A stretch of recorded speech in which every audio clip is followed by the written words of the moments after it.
आपल्याला 24 तासांचं आव्हान दिलं होतं. त्या 24 तासात जर आपण नाही भेटलो तर मी हरले आणि मी हरले म्हणून मी बँगलोरला जाते ना. आणि आता तुम्ही मला अडवायला आलाय आणि का तेही सांगत नाही आहात.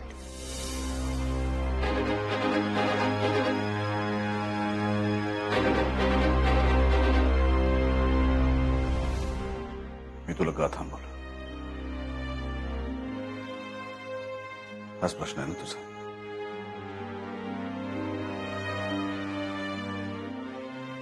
मी तुला का थांबवलं.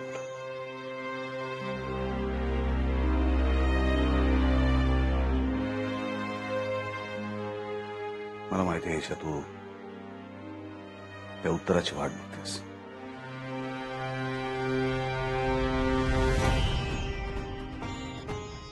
माझ्या मनात काय चाललंय मी तुला कसं सांगू ईशा. मला असं व्यक्त नाही होत आहेत.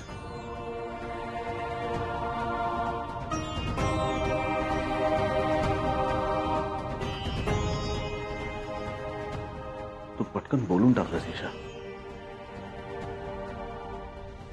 व्यक्त झालीस तू. पण मी काय करू सांग ना मला.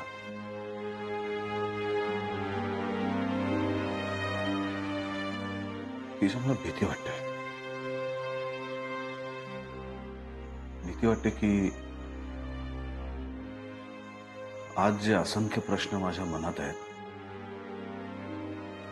ते सगळे प्रश्न उद्या लोकांच्या तोंडी असतील आणि या सगळ्या प्रश्नांचा त्रास तुला होणार आहे ईशा. तू ज्या पद्धतीने वागतेस ईशा माझ्या बरोबर,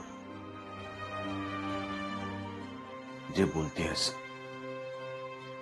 तुझ्या सगळ्या भावना माझ्यापर्यंत पोहोचतात ईशा.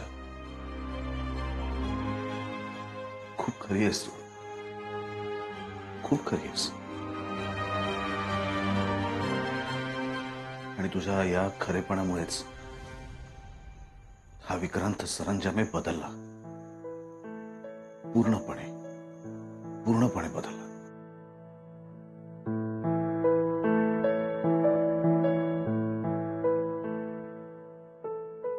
गेल्या कित्येक वर्षात माझ्या बाबतीत असं काही घडलंच नव्हतं ईशा. पण मला हे सगळं बोलता येत नाही. मला हे सगळं व्यक्त करता येत नाही. मी कसं सांगू तुला. माझ्या डोक्यातनं आता एक विचित्र प्रकारचं द्वंद्व चालू आहे. माझं मन मला एकीकडे खेचतंय, माझी बुद्धी मला एकीकडे खेचतेय. लोकांना असं वाटत असेल की विक्रांत सरंजामे होणं खूप सोपं आहे, पण तसं नाही आहे. आता खालच्या लोकांकडनं काम करून घेणं, मोठमोठी डीलिंग्स करणं, कंपनी चालवणं हे खूप सोपं आहे. पण आपल्या मनात जे चाललंय ते व्यक्त करणं माझ्यासाठी खूप अवघड गोष्ट आहे ईशा. खूप अवघड गोष्ट आहे. आणि तुलाच काय, मला सुद्धा हे असंख्य प्रश्न पडले. मी तुझी बदली का केली, मी तुला का थांबवलं, मी हे सगळं का करतोय, मी असं का वागतोय. मी सुद्धा या सगळ्या प्रश्नांची उत्तरं शोधण्याचा प्रयत्न करतो आणि एकच उत्तर समोर येतं, पण मग मी ते नाकारतो. मी पुन्हा वेगळी काहीतरी उत्तरं शोधायला लागतो, पण त्यांनी समाधान होत नाही. पुन्हा तेच उत्तर पुन्हा माझ्या समोर येतं. पण आता ईशा, या वयात, आयुष्याच्या या अशा टप्प्यावर ते उत्तर समोर आलेलं कबूल करणं, त्याचा स्वीकार करणं माझ्यासाठी खूप जड आहे ईशा. पण तरी सुद्धा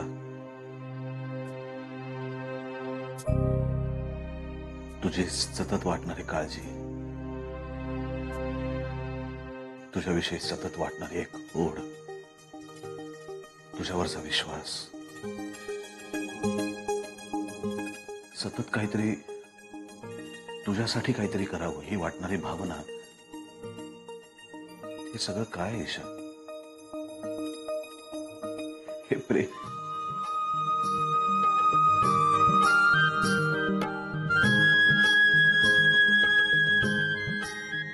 हे प्रेम तर आहे ईशा.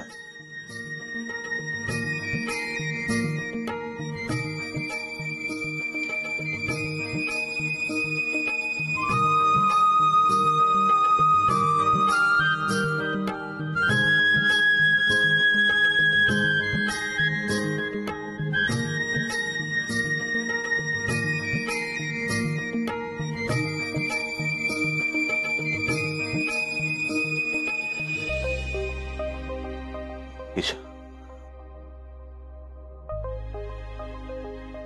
I love you.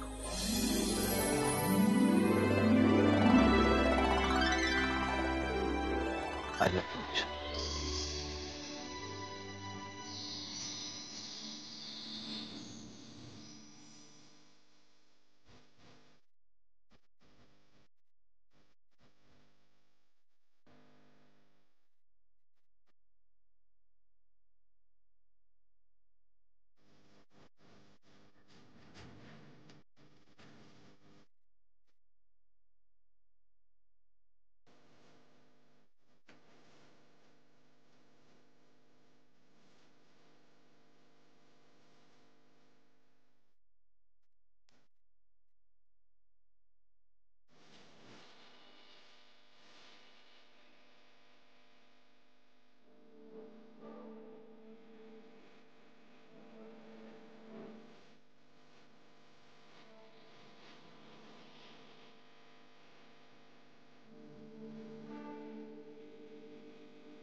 आपल्या गाडीतूनच येत आहे ना सर? खरं म्हणजे जायला कुठलंच साधन नव्हतं. पण झेंड्याला तुमच्यापर्यंत पोहोचण्यासाठी कुठल्याही साधनाची गरज असते का सर? फोनला रेंजही नव्हती, त्यामुळे सगळीच पंचायत झाली होती. आपण बोलू नंतर. खूप काळजी वाटली सर. पण बरं झालं तुम्ही इथे आलात. तुम्हाला कसं कळलं की सर इथे आहेत ते? सरांच्या हृदयाचे ठोके सुद्धा इथपर्यंत पोहोचतात ईशा मॅडम. मग यांचा ठाव ठिकाणा शोधणं काय मोठी चीज आहे. आणि तुम्ही लवकर घरी जाऊन हे सगळं सांगितलेलं बरं ईशा मॅडम.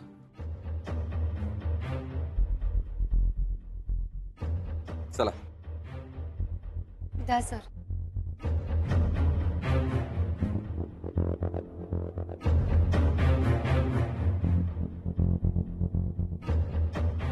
गाडी काढा.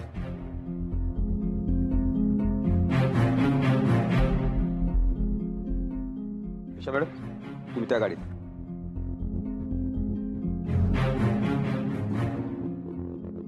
येते सर.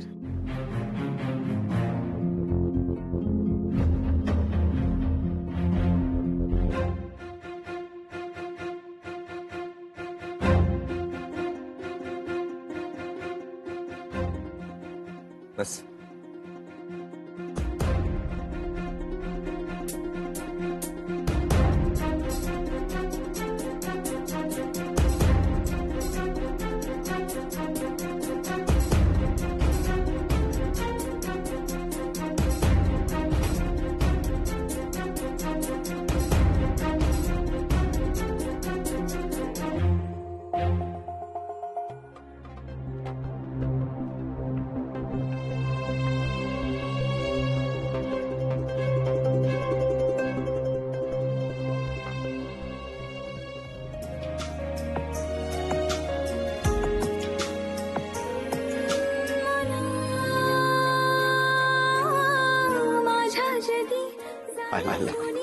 पाहून घे तू ही हे स्वप्न दिवाणी. I love you, शशा.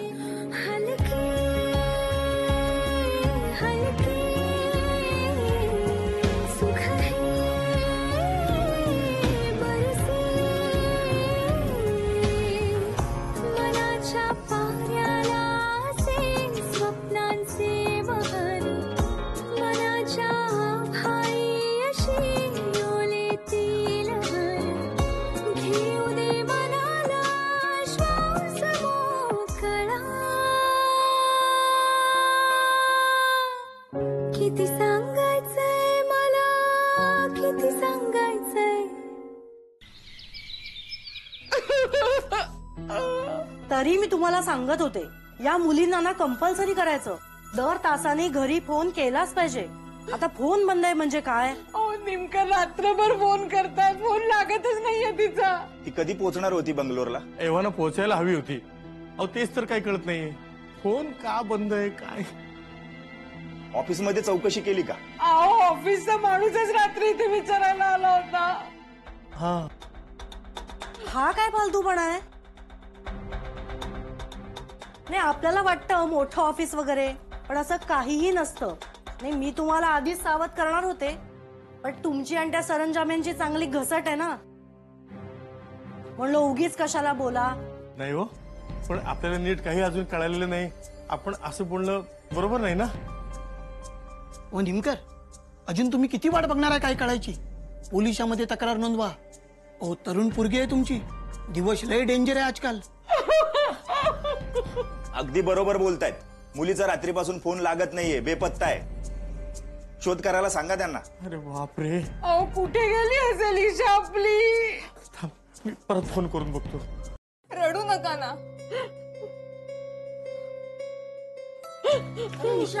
हा? काय झालंय बाबा? ईशा तू कुठे होतीस आणि अशी कशी परत आलीस? काय गे आई बाबाच्या डोसक्याला टेन्शन देतेस काय? ईशा, तुला बेंगलोरच्या बसमध्ये बसून दिलं होतं ना बेटा. आणि फोन का बंद होता तुझा? आई बाबांना किती काळजी वाटते बघ. आई तर बिचारी केव्हापासून रडतीये. आई तू प्लीज शांत हो, तू बस बरं आधी. कुठे होतीस बाळा तू?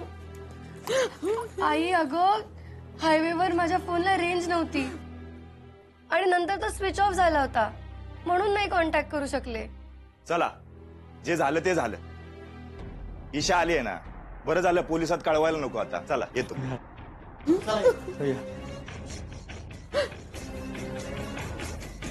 अगं अशी कशी परत आलीस तू पण? तू बसमधून कधी उतरलीस आणि परत कशी आलीस आणि का आलीस? बाबा माझी बदली कॅन्सल झाली आहे. काय? अगं अशी कशी अचानक कॅन्सल झाली? नाही तर काय, आधी घाईघाईत बदली केली, मग रस्त्यात मध्येच बदली रद्द केली. असं असतं का कधी? हो ना, असं असतं का कुठल्या ऑफिसमध्ये? अगं फोन पण बंद, आम्हाला कळणार कसं? आई अगं सॉरी पण पुष्पा, एक मिनिट थांब जरा. ती आत्ताच आलीये, सांगेल नंतर ते सगळं. अहो पण तिला बसू दे थोडं. चालू द्या तुमचं, येतो आम्ही. चल गो.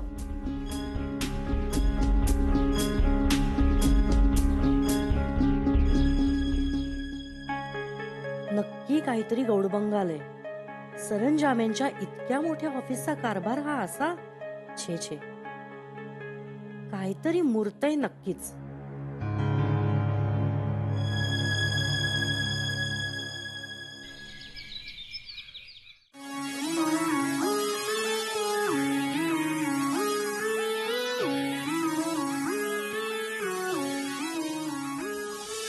Welcome, Miss Myra Gargares,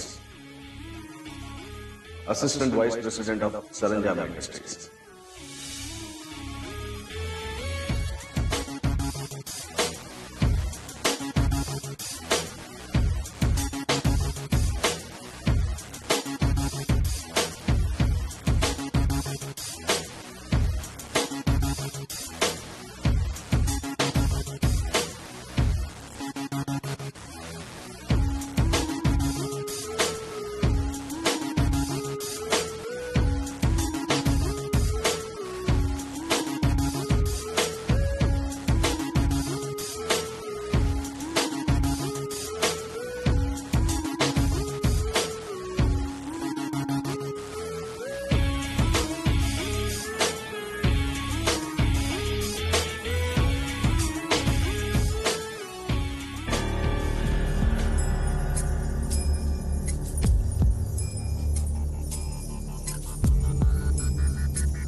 मायराजी, झेंडे,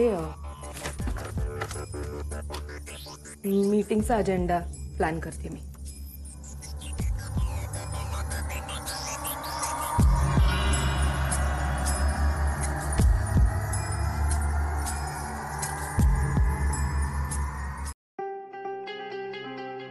कसली मीटिंग मायराजी?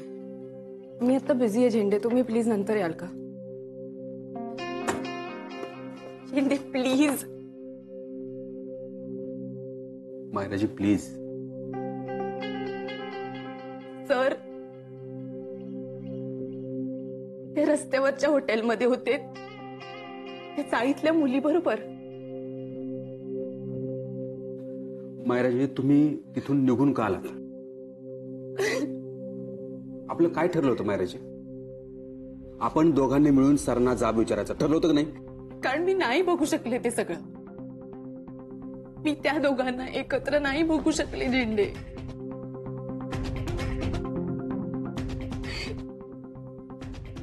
एक मल्टी मिलियनर बिझनेसमन आणि ती चाळीतली मुलगी एका हॉटेलमध्ये.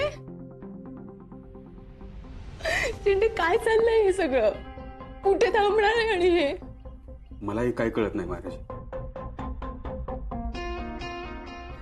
मला सांगा झेंडे, काय त्या मुलीमध्ये की सर असं वागतायत?